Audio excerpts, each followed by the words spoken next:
ಕರ್ನಾಟಕದಲ್ಲಿ ಅಲ್ಲ, ದಕ್ಷಿಣ ಭಾರತದಲ್ಲಿ ನಾನು ಕಂಡಂತೆ ಮಾತಂಗೇಶ್ವರಿ ಪೀಠವನ್ನ ಆ ತಾಯಿಯ ಶಂಕುಸ್ಥಾಪನೆ ಮಾಡುವಂತ ಸುದೈವ ನನ್ನದಾಯಿತು. ಆ ತಾಯಿ ಈ ಮಾನವ ಕುಲಕ್ಕೆ, ವಿಶೇಷವಾಗಿ ಈ ಸಮುದಾಯಕ್ಕೆ ಆಶೀರ್ವಾದ ಮಾಡಿಕೊಂಡು ಬಂದಿದ್ದಾರೆ. ಇಂತಹ ಪವಿತ್ರವಾದ ಕಾರ್ಯವನ್ನ ನನ್ನ ಕೈಲಿ ಸ್ವಾಮೀಜಿಯವರು ಮಾಡಿಸಿದ್ದಾರೆ. ವಿಶೇಷವಾಗಿ ಮೈಸೂರು ಮಹಾರಾಜರ ವಂಶಸ್ಥರು ಬಂದು ಈ ಕಾರ್ಯಕ್ರಮ ಉದ್ಘಾಟನೆ ಮಾಡಿದ್ದು ಇನ್ನಷ್ಟು ವಿಶೇಷವಾದಂತ ನಮಗೆ ಶಕ್ತಿಯನ್ನು ತಂದಿದೆ. ಜಯಚಾಮರಾಜೇಂದ್ರ ಒಡೆಯರು ಈ ಸಮಾಜದ ಅತ್ಯಂತ ಹಿರಿಯ ನಾಯಕರು, ನಮ್ಮ ಸ್ವರ್ಗಸ್ಥರಾಗಿದ್ದಾರೆ ಎನ್ ರಾಜಯ್ಯನವರು. ಅವರನ್ನ ಬೆಳೆಸಿದರು ಸಾವುಕಾರ ಚೆನ್ನಯ್ಯನವರು, ಜಯಚಾಮರಾಜೇಂದ್ರ ಒಡೆಯರು. ಜಯಚಾಮರಾಜೇಂದ್ರ ಒಡೆಯರು ಅಷ್ಟೇ ಅಲ್ಲ, ಆ ಕುಟುಂಬಕ್ಕೆ ಭೂಮಿಯನ್ನು ದಾನವನ್ನು ಮಾಡಿ ಈ ಕುಟುಂಬ ಬೆಳೀಬೇಕು ಅಂತ ಆಶೀರ್ವಾದ ಮಾಡಿದ್ದು ಈ ಕಾಲದಲ್ಲಿ ನಾನು ಜ್ಞಾಪಕ ಮಾಡಿಕೊಳ್ತಾ ಇದ್ದೀನಿ. ಇಂಥ ಪವಿತ್ರವಾದ ಕೆಲಸದಲ್ಲಿ ಇಡೀ ರಾಜ್ಯದ ಉದ್ದಗಲಕ್ಕೂ ಕೂಡ ಸಮಾಜದ ಮುಖಂಡರೆಲ್ಲ ಭಾಗವಹಿಸಿರೋದೊಂದು ತುಂಬಾ ಸಂತೋಷವನ್ನು ತಂದಿದೆ. ಈ ಸಮಾಜ ಏಳಿಗೆ ಆಗಬೇಕಾದ್ರೆ ಮಠಗಳು ಬಹಳ ಮುಖ್ಯ, ಮಾರ್ಗದರ್ಶನ ನೀಡಬೇಕು. ಇವತ್ತು ಆ ಕೆಲಸವನ್ನ ನಮ್ಮ ಸ್ವಾಮೀಜಿಯವರು ಮಾಡ್ತಾ ಇದ್ದಾರೆ. ನಾವೆಲ್ಲರೂ ಕೂಡ ಸೇರಿ ಈ ಕೆಲಸವನ್ನ, ಈ ಮಠವನ್ನ ವಿಶೇಷವಾಗಿ ಇವತ್ತು ಮಾತಂಗೇಶ್ವರಿ ದೇವಿಯ ಒಂದು ದೇವಸ್ಥಾನವನ್ನು ಕಟ್ಟಲಿಕ್ಕೆ ಅವರು ನಮಗೆ ಆದೇಶ ಮಾಡಿದ್ದಾರೆ. ನಾವೆಲ್ಲರೂ ಸೇರಿ, ಸ್ವಾಮೀಜಿ ಯಾರ ಹತ್ರ ಹೋಗಬಾರ್ದು ಹಣ ಕೇಳಕ್ಕೆ, ನಾವು ಸ್ವಯಂ ಪ್ರೇರಿತರಾಗಿ ಈ ದೇವಸ್ಥಾನವನ್ನ ನಮ್ಮ ಕುಲದೇವರು, ಇದರ ಇತಿಹಾಸ ಹೇಳಕ್ಕೆ ಕಟ್ಟಿಮನಿಯವರು ಬಂದಿದ್ದಾರೆ. ಸಮಯ ಕೊಟ್ಟಿದ್ರೆ ಸವಿಸ್ತಾರವಾಗಿ ಕಟ್ಟಿಮನಿಯವರು ಮಾತಾಡ್ತಾ ಇದ್ರು. ಆದರೆ ಸಮಯ ಗೊತ್ತಿಲ್ಲ ನನಗೆ. ಇದರ ಇತಿಹಾಸ ಒಂದು 5 ನಿಮಿಷ ಕಟ್ಟಿಮನಿಯವರು ಹೇಳಿದ್ರೆ ಚೆನ್ನಾಗಿರ್ತದೆ. ಯಾಕಂದ್ರೆ ಇಷ್ಟೊಂದು ಇಡೀ ರಾಜ್ಯದ ಉದ್ದಗಲಕ್ಕೂ ಜನ ಬಂದಿದೆ. ನಾವಂತೂ ಸರ್ಕಾರದ ವತಿಯಿಂದ ಸಂಪೂರ್ಣವಾಗಿ ಈ ಮಠಕ್ಕೆ ಬೆಂಬಲವಾಗಿ ನಿಲ್ತೀವಿ ಅನ್ನೋ ಮಾತನ್ನು ಈ ಸಂದರ್ಭದಲ್ಲಿ ಹೇಳ್ತಾ,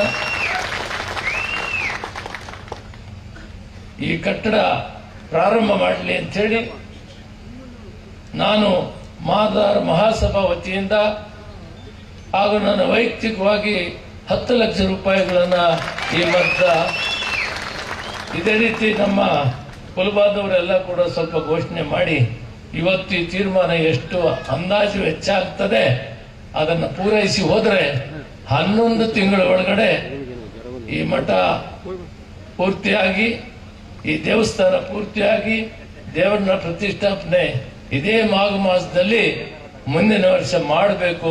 ಅದಕ್ಕೆ ನೀವೆಲ್ಲ ಕೈ ಜೋಡಿಸಬೇಕು ಅಂತ ಹೇಳ್ತಾ, ವೇದಿಕೆ ಮೇಲೆ ಎಲ್ಲರೂ ಕೂಡ ಸಹಕರಿಸಬೇಕು ಅಂತ ಹೇಳ್ತಾ, ಇವತ್ತು ನೀವೆಲ್ಲ ಕೂಡ ಪ್ರಸಾದ ಆದಮೇಲೆ ಒಬ್ಬೊಬ್ಬರು ಸ್ವಯಂ ಪ್ರೇರಿತರಾಗಿ ಭಗವಂತ ಅವ್ರಿಗೆ ಏನು ಪ್ರೇರಣೆ ಮಾಡ್ತಾನೆ ಅದನ್ನು ಅನೌನ್ಸ್ ಮಾಡಿ, ದುಡ್ಡು ನೀವು ತಂದಿರದೇ ಇದ್ರು ಕೂಡ ಸ್ವಾಮಿಗಳ ಅಕೌಂಟ್ ಕಳಿಸಿ ಒಂದು ಮೊದಲನೇ ಕಾರ್ಯಕ್ರಮ ಬಹುತೇಕ ನನಗೆ ಕಟ್ಟಂಗೆ ಈ ದಕ್ಷಿಣ ರಾಜ್ಯಗಳಲ್ಲಿ ಮೊಟ್ಟ ಮೊದಲು ಮಾತಂಗೇಶ್ವರಿ ದೇವಸ್ಥಾನವನ್ನ ಪ್ರಾರಂಭ ಮಾಡಿದ್ದಾರೆ. ಹಂಪೆ ಮೂಲಸ್ಥಾನವಾದಂಥ ಮಾತಂಗ ಮುನಿ ಹಂಪೆ ಸ್ವಾಮೀಜಿಯವರು ಕೂಡ ಇಲ್ಲಿ ನಮ್ಮ ಜೊತೆಯಲ್ಲಿ ಇರೋದು ವಿಶೇಷವಾಗಿದೆ.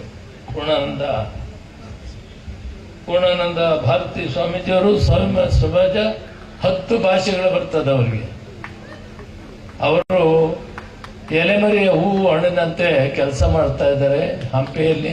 ಸ್ವಾಮಿ ಒಂದ್ಸಾರಿ ನಿಂತ್ಕೊಳ್ಳಿ, ನೀವು ಮೂರ್ತಿ ಚಿಕ್ಕದಾದ ಜನ ನೋಡಿ ಎಷ್ಟು ಚಿಕ್ಕದಾಗಿದ್ದಾರೆ, ಎಷ್ಟು ಅವರು ಸಂಸ್ಕೃತ ಆಗಲಿ ಯಾವ್ಯಾವ ಭಾಷೆಯಲ್ಲಿ ಕೇಳ್ತೀರಿ ಎಲ್ಲರಲ್ಲಿ ಉತ್ತರ ಕೊಡ್ತಾರೆ, ಅಷ್ಟು ತಪಸ್ವಿ ಇದ್ದಾರೆ. ಆ ಮಠ ಕೂಡ ಅಲ್ಲಿ ಕೂಡ ನಾವು ಅಲ್ಲಿ ಅಭಿವೃದ್ಧಿ ಮಾಡಬೇಕಾಗ್ತದೆ. ಮಾತಂಗ ಮುನಿ ಅದಕ್ಕೆ ವಿಶೇಷವಾದಂಥ 7ನೇ ಶತಮಾನ ಮಾತಂಗ ಮುನಿ ಯಾರು, ಸಂಗೀತಕ್ಕೆ ಮುಖ್ಯಸ್ಥರವರು ಈ ಭರತಖಂಡದಲ್ಲಿ ಅನ್ನೋದಕ್ಕೆ ಸಾಕಷ್ಟು ನಿದರ್ಶನಗಳಿವೆ. ಅವರು ಈ ಕಾರ್ಯಕ್ರಮದಲ್ಲಿ ಬಂದು ಆಶೀರ್ವಾದ ಮಾಡ್ತಾ ಇರೋದು ಈ ಸಮುದಾಯಕ್ಕೆ ಒಂದು ಆಶೀರ್ವಾದ ಮಾಡಿದಂಗೆ ಆಗ್ತಾ ಇದೆ ಅಂತ ಹೇಳಿ ಈ ಸಂದರ್ಭದಲ್ಲಿ ಹೇಳ್ತಾ, ಮಠವನ್ನು ಕಟ್ಟೋಣ, ದೇವಸ್ಥಾನವನ್ನು ಕಟ್ಟೋಣ, ಇದರ ಮುಖಾಂತರ ನೀವೆಲ್ಲ ಪಕ್ಷಾತೀತವಾಗಿ ಇವತ್ತೆಲ್ಲ ಸೇರಿದ್ದೀವಿ. ಇವತ್ತು ಮಾದಾರ ಮಹಾಸಭಾದ ಸಾಕಷ್ಟು ಜನ ಮುಖಂಡರು ಕೂಡ ಇದರಲ್ಲಿ ಭಾಗವಹಿಸಿದರೆ ಎಲ್ಲರೂ ಹೆಸರು ಹೇಳಕ್ಕೆ ನನಗೆ ಕಷ್ಟ ಆಯಿತು. ಇದೇ ತಿಂಗಳಲ್ಲಿ ಒಂದು ಮಾದಾರ ಮಹಾಸಭಾದ ಒಂದು ಕಚೇರಿಯನ್ನ ಮಹಾತ್ಮ ಗಾಂಧಿ ಭವನದ ಹತ್ರ ನಾವು ಮಾಡಿದ್ದೇವೆ. ಅದರ ಉದ್ಘಾಟನೆ ಕೂಡ ಇದೇ ತಿಂಗಳಲ್ಲಿ ಸ್ವಾಮೀಜಿಗಳನ್ನು ಕರೆಸಿ ಮಾಡಬೇಕು ಅಂತ ತೀರ್ಮಾನ ಮಾಡಿದ್ವಿ. ಡೇಟ್ ಅನ್ನು ಆಮೇಲೆ ತರಿಸ್ತೀವಿ. ಇದರ ಮುಖಾಂತರ ಸಮಾಜ ಪಕ್ಷಾತೀತವಾಗಿ ಒಗ್ಗಟ್ಟಾಗಿ ಕೆಲಸ ಮಾಡಬೇಕು. ಪ್ರೀತಿ ವಾತ್ಸಲ್ಯದಿಂದ ದೈವ ಭಕ್ತಿಯಿಂದ ಮುಂದುವರೆದ ಸಮಾಜಗಳ ಜೊತೆಯಲ್ಲಿ ವಿಶ್ವಾಸದಲ್ಲಿದ್ದುಕೊಂಡು ಅವರ ಆಶೀರ್ವಾದವನ್ನು ಪಡೆದು ಅವರು ಯಾವ ರೀತಿ ಮುಂದುವರಿತಾರೆ ಅದೇ ರೀತಿ ನಾವು ಮುಂದುವರಿಯುವ ಕಡೆ ಸಾಗಬೇಕಾಗ್ತದೆ.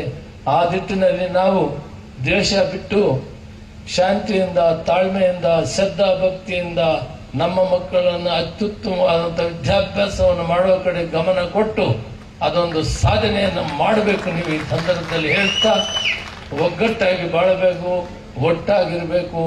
ಸಮಾಜದ ವಿಷಯ ಬಂದಾಗ ರಾಜಕೀಯವನ್ನು ಪಕ್ಕಕ್ಕೆ ಬಿಟ್ಟು ನಾವೆಲ್ಲ ಒಗ್ಗಟ್ಟಾದಾಗ ಈ ಸಮಾಜಕ್ಕೆ ಒಳ್ಳೆಯದಾಗ್ತದೆ. ಆ ಕೆಲಸವನ್ನ ಈ ಸ್ವಾಮಿಗಳ ಆಶೀರ್ವಾದದಲ್ಲಿ ಒಟ್ಟಿಗೆ ಮಾಡೋಣ ಅಂತೇಳಿ ನನಗೆ ಇಂಥ ಪವಿತ್ರವಾದ ಕೆಲಸವನ್ನು ಮಾಡಲಿಕ್ಕೆ ಸ್ವಾಮೀಜಿಯವರು ಅವಕಾಶ ಮಾಡಿಕೊಡ್ತಾರೆ. ಅವರಿಗೆ ವಿಶೇಷವಾಗಿ ವಂದಿಸಿ ನನ್ನ ಮಾತಿಗೆ ವಿಶೇಷವಾಗಿ ಕಾಗಿನಲ್ಲೇ ಸ್ವಾಮೀಜಿಯವರು ಬಂದಿರೋದು ಬಹಳ ನನಗೆ. ದ ವಾಯ್ಸ್ ಆಫ್ ಮಾದಿಗ, ನಿಮ್ಮಿಂದ ನಿಮಗಾಗಿ, ಸತ್ಯದ ಪರವಾಗಿ, ಸಮಾನತೆಯ ಹಾದಿಯಲ್ಲಿ.